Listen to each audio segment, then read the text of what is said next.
Hello and welcome to the Official Watches YouTube channel. Here at Jardin du Mayfair, I am extremely excited to be bringing you something a little wacky this week. This is the Urwerk UR-150 Scorpion. It's the first Urwerk that I've ever seen that wasn't on Roman Shaft's wrist at Watches and Wonders. He always wears two watches every year, and the last 2 years in a row, one of them has always been an Urwerk.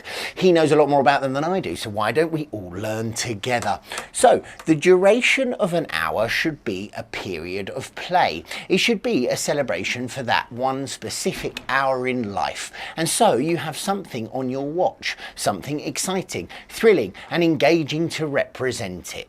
That quote is from Urwerk. To my mind, Urwerk have always been sitting at the peak of avant-garde / bonkers watchmaking, along with MB&F. They are anything but conventional and about as refreshing as an ice-cold Coke on a hot summer's day. Founded by Felix Baumgartner and Martin Fry, who met through partying in Lucerne, my kind of guys, Urwerk have been making, or should I say creating, watches since 1997.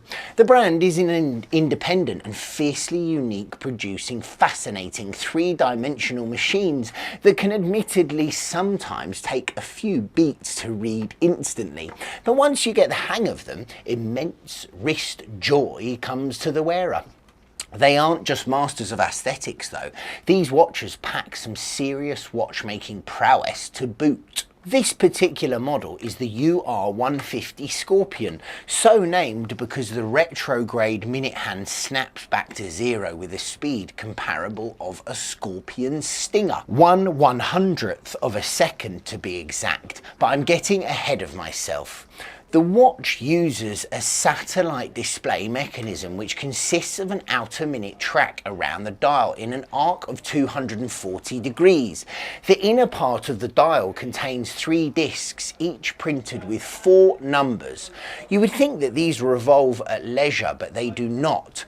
The hour sits within the red frame of a large pointer which indicates the current minutes, and when the hour changes, both the hour discs and the retrograde minute hand change position in a literal split second as the minutes reset to zero and the correct hour disc spins into position.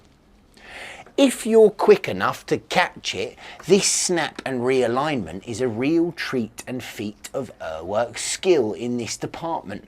Very cool stuff indeed. To condense a hugely complex mechanism, look at that pointer to read both the hour inside it and the minute that it's pointing to. Bosh, done, time telling, sorted. Now, even in low light, everything you can see because it's loomed to the absolute max.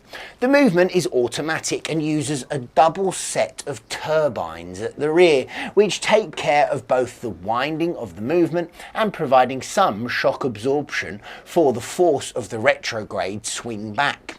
It's really nifty and visually appealing as the view from the caseback is completely different to what you'd usually see on a normal wristwatch.